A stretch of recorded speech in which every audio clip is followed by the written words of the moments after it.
అమ్మా ఏం చేస్తున్నావు? నేనా చూపిస్తా. చింతపండు లాలిపాప్ ఎవరెవరికి ఇష్టం మీకు? మీకు టేస్ట్ చూడండి.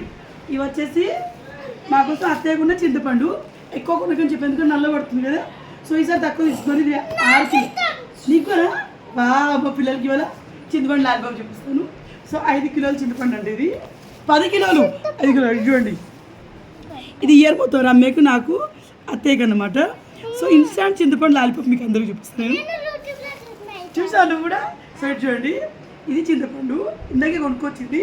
ఇది వచ్చేసి ఇప్పుడే తెచ్చిన బెల్లము. రమ్య వాళ్ళ అత్తగారు ఇంట్లో వచ్చి ఇక బెల్లము. సో ఇన్స్టాంట్ చింతపండు లాలిపాప్ చూపిస్తాను రండి. ఇగో లవ్ తింటా చింతపండు లాలిపాప్ ఇట్టురా. ఇక వచ్చేదానా తిన్నా నువ్వు కూడా చింతపండు లాలిపాప్ లవ్వుదా. చింతపండు బెల్లం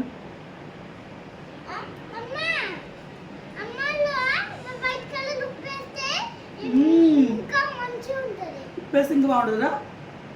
ఎంతమందికి నోరుతో కంప్లీట్ అయిపోయింది. చింతపండు అయితే లవి కావద్దా ఫోన్ పక్కకు పెట్టుకుంటా. ఇక మళ్ళీ అవికి ట్రై మళ్ళీ అవికి నాకు పులుపు అంటే చాలా ఎక్కువ ఇష్టం. పట్టు తేజ బాగుంది. రియాక్షన్ ఇవ్వండి. ఇది ఒక మినీ రుటియానికి ఈ చింతకాయలు కాల్చుకోవాలి ఇంకా బాగుంటుంది. బాయ్.